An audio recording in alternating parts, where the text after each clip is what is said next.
20 years ago. A 10-year-old held a torn drawing.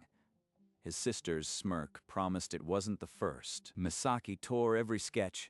Itsuki finished. One night, she ripped a drawing in half right in front of him. Now, 28, Itsuki wrapped his canvases with steady hands. His first solo exhibition was finally here. Then his phone buzzed. A text from Misaki. "Can't wait to see your little art show. I cleared my schedule." He stood near his largest painting, the oil scent not calming him. He thought, "She's really coming." Sweat traced his temple. He'd never told anyone she was his sister. The gallery glowed under skylights, white walls holding his silent work. The light was unforgiving. At center, his masterpiece. A luminous sunset, wet brushstrokes. A gold plaque read, "Artist of the Year." Guests arrived, flutes clinking. Itsuki forced a smile, hands hidden, knuckles white. The door swung open. Misaki entered, blazer sharp, eyes scanning until they locked on him. Itsuki watched her glide through the crowd, a predator disguised as a guest. His childhood instincts screamed to run. Impressive. For someone who could barely hold a brush. You finally upgraded from crayons, I see. It echoed the living room years ago, when she'd screamed, "You are a disgrace," for choosing art over a real job. At a school exhibition, she told relatives, "He'll tire of this soon." Her resentment never tired. It grew. She's not here for nostalgia. This is something worse. A glimpse inside her clutch as she slipped her hand in. A black permanent marker, cap already loosened, a weapon. Don't worry. I won't embarrass you too much. She tapped his shoulder as if they were friendly, but her nails dug in just a little too long. He watched her drift toward the far side of the room where the prize painting stood alone, waiting. She mingled with a guest, laughing lightly. The hand holding her clutch never opened. Not yet. The gallery swelled with murmurs and whine.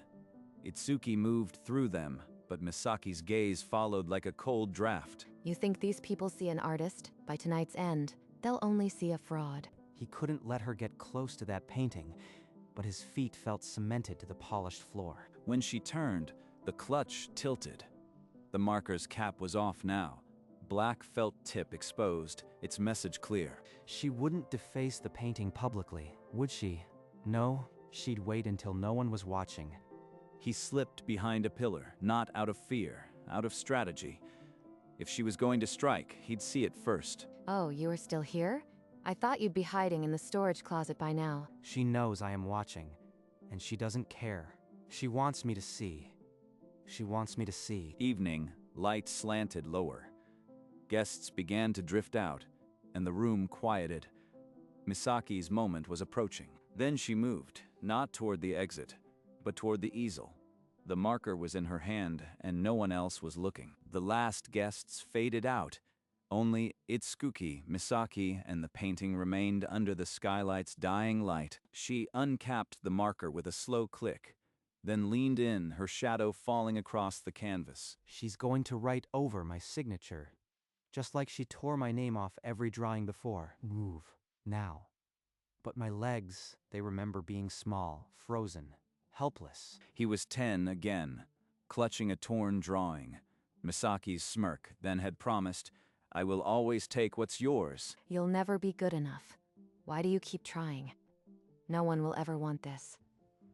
It's not just a painting.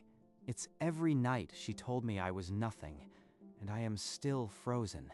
The marker tip hovered, so close. The canvas fibers seemed to shiver. Ink scent cut the air. She wants me to watch. This isn't vandalism, it's a performance, and the audience is my past self. Such a quiet night. Perfect for a little correction. Don't you think, little brother? Finally, his body broke free. Itsuki lunged from the pillar and seized her wrist. The marker spun through the air and clattered onto the polished floor. For one breath, neither moved. What are you doing? This is mine? He plagiarized my art. The noise pulled back guests who had been leaving. They circled, whispers sharpening into questions. From her clutch, she pulled a crumpled old drawing.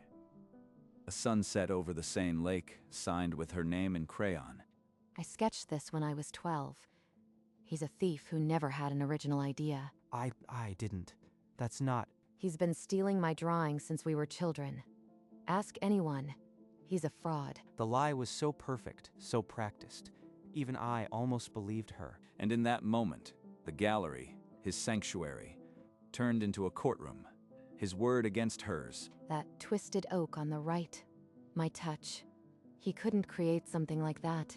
A woman in the crowd squinted at the canvas, then at the crayon drawing. Her frown deepened. A man asked loudly, "Is this true? Did you copy your sister's work?" My throat sealed. I could feel 20 years of her voice drowning out my own. He can't even answer. Because he knows the truth. He's been a fraud his whole life. The silence draped over the gallery like a second coat of paint. The guests' trust peeled away. In the back office, Kaori Takeda stared at the security monitor. Her coffee went cold. This isn't a family spat. She's trying to destroy everything. The artist, the painting, the gallery. She remembered the authentication file. Itsuki's work was clean. She just had to prove it. She grabbed her keys. Whatever was inside that safe, it was about to change everything. Kaori spun the safe dial with practiced speed.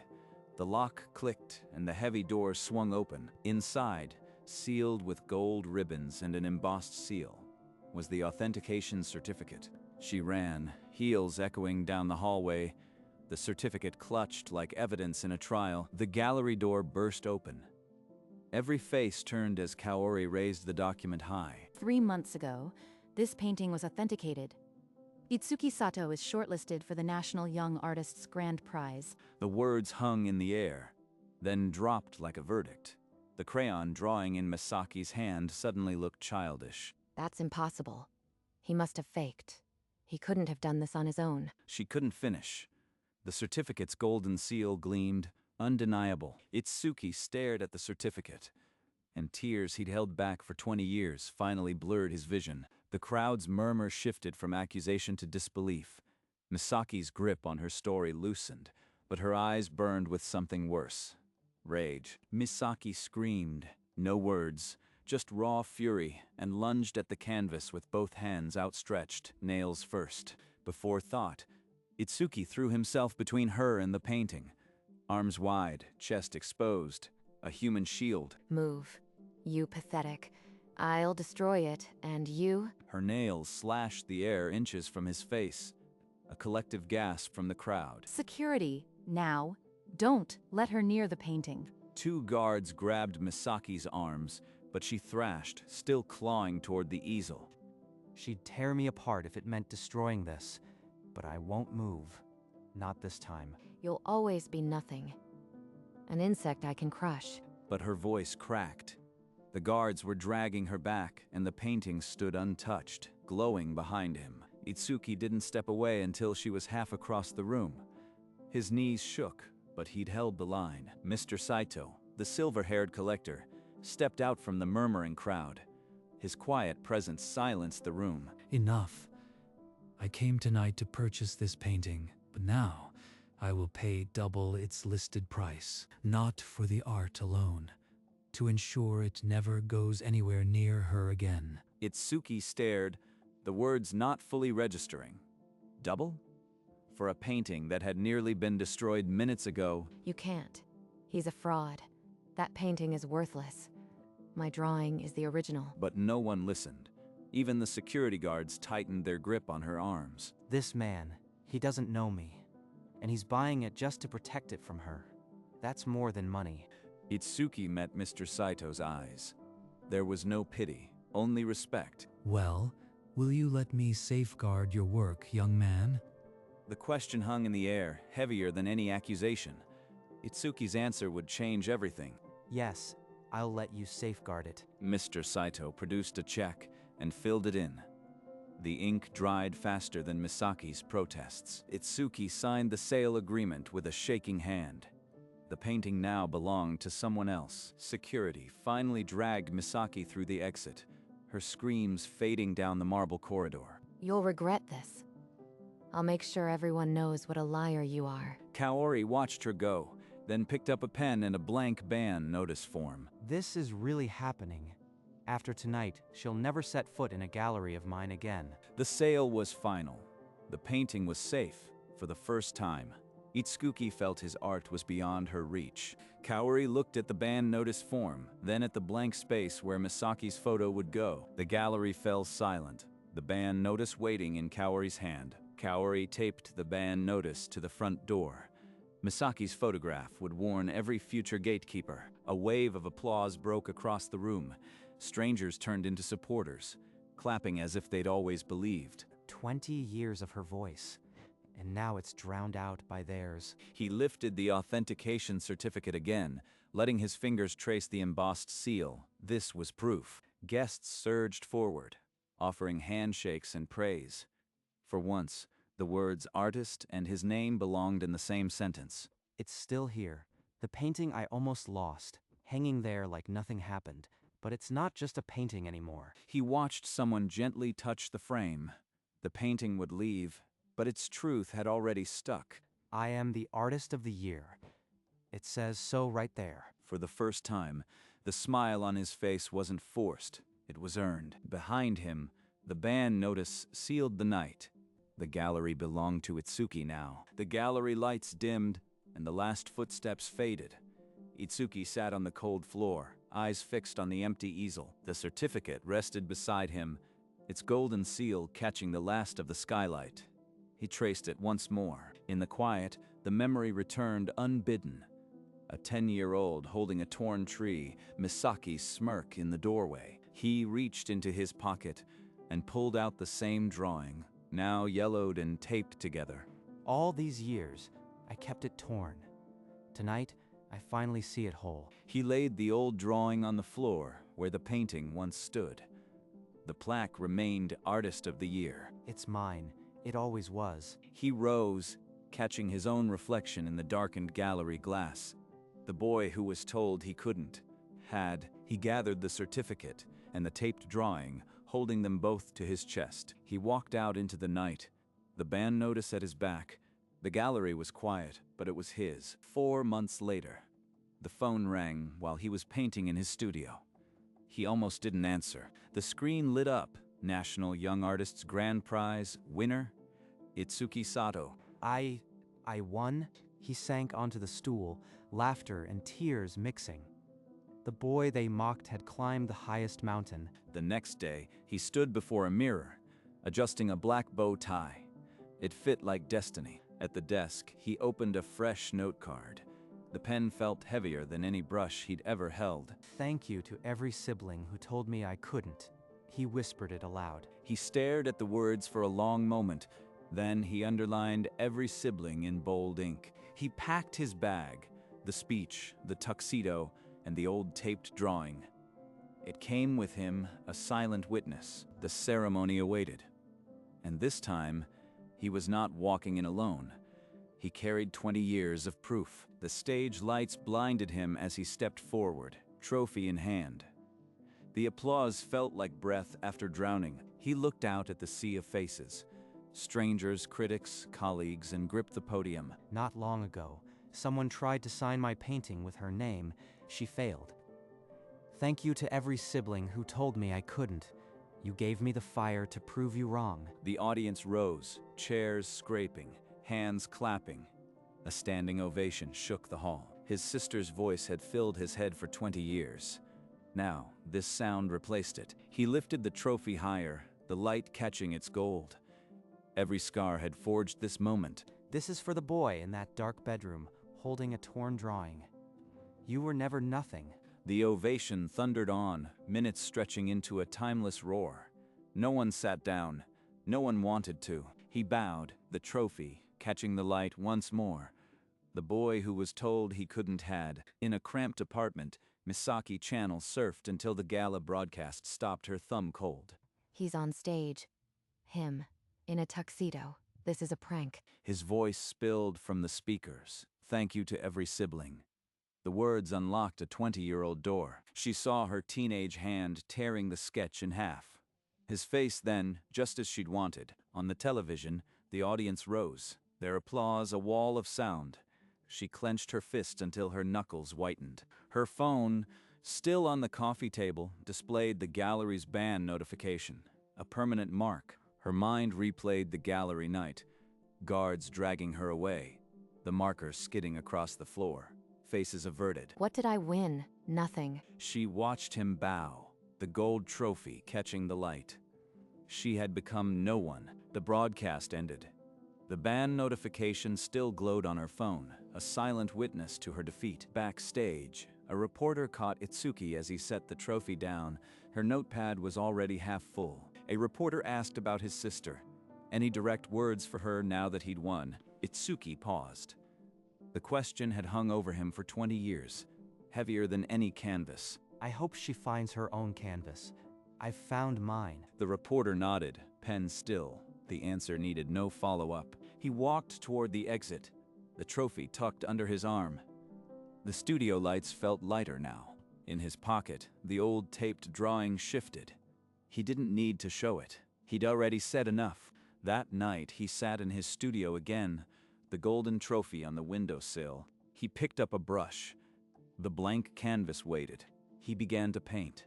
Not for her, not for them, just for himself. Weeks later, Itsuki stepped into a sunlit living room, the scent of old books and polished wood embracing him. Mr. Saito gestured to the far wall. The sunset painting hung in a place of honor, illuminated by a soft light. Beneath it, a new brass plaque gleamed. Itsuki Sato, grand prize winner? The words still felt surreal. This painting almost died by her hand. Now it's here, under its own spotlight. It belongs in a museum, I know, but I selfishly wanted to wake up to it every morning. That's the best reason to keep it. I can't imagine a better home. Itsuki placed a hand on the frame, fingertips tracing the wood. 1,000 hours of labor, now immortalized, in his pocket. The old taped drawing rested. The boy who drew that tree had no idea this was possible. He withdrew his hand, a calm smile settling. The painting was safe. So was he. Before leaving, he took one last look. The sunset seemed brighter than the day he painted it. 1 year later, the opening of his new exhibition felt nothing like the first. The space was vast, and the crowd was eager. Itsuki moved through the room, shaking hands and laughing. His shoulders held no tension, only ease. By the entrance, the old ban notice still clung to the glass, faded but unremoved. A quiet monument. It used to feel like a warning. Now it's just a receipt. He posed for a photograph beside a new canvas, a sunlit meadow, birds lifting toward a cloudless sky. This one is about waking up. No shadows, no sunset, just morning. No one mentioned the sister. No one asked why the ban notice still hung. The gallery had a new story. He paused at the centerpiece, a self-portrait he'd never dared to attempt before. It smiled back. The gallery was a universe away from that first nervous evening. Its current was Itsuki's piece. As the night wound down, he stood before the window, the city lights a canvas of their own, and smiled to himself. Long after the gallery emptied, Itsuki unlocked his studio and stepped into the familiar scent of turpentine. He unrolled a small canvas, the very tree from his childhood, now in oils, every leaf animated with intentional color. From his pocket, he withdrew the old taped drawing.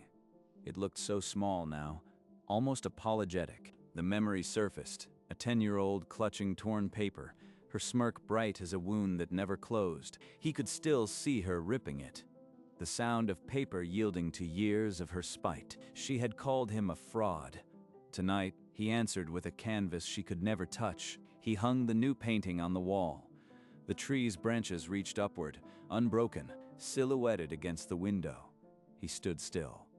The painting seemed to breathe with him. He taped the old drawing to the frame's corner, one ruined by hands, one remade by the same. We're both safe now. Weekday mornings, Itsuki taught kindergarten art. His apron was splattered with paint and laughter in equal measure. He showed a child how to hold a brush, an echo of his own first lessons. Except this time, no one tore the paper. Afternoons, his own studio welcomed him.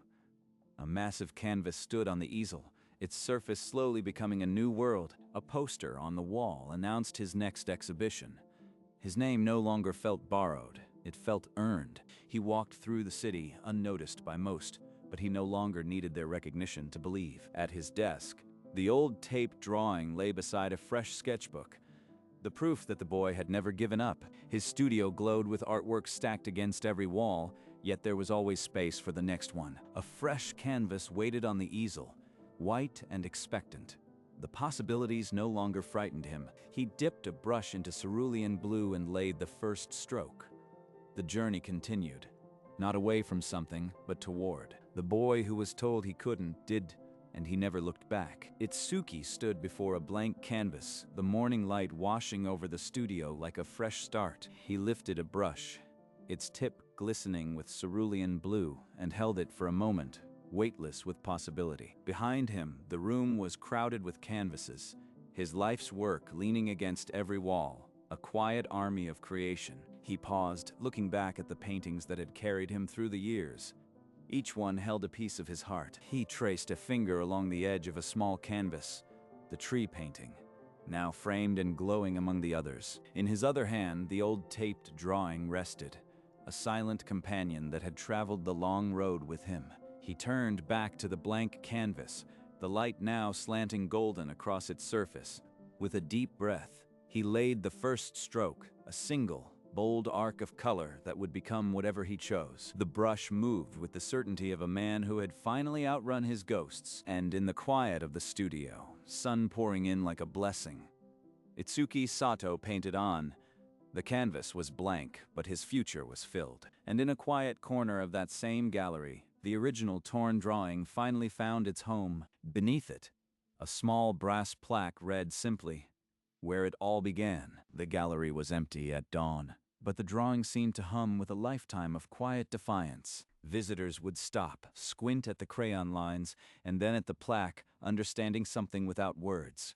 This was the piece that had been torn, taped, hidden in a pocket, and now it taught others where resilience begins. No name was signed on it, but everyone knew whose hand had drawn it. And in the center of the gallery, a new work hung opposite, a painting of that same tree, now in full color, its branches reaching outward. The story had come full circle, from a torn scrap to a masterpiece, and back to the torn scrap that started it all. The gallery waited, silent and patient, ready for the next story that would walk through its doors. At the art gallery, my sister tried to sign her name on my painting.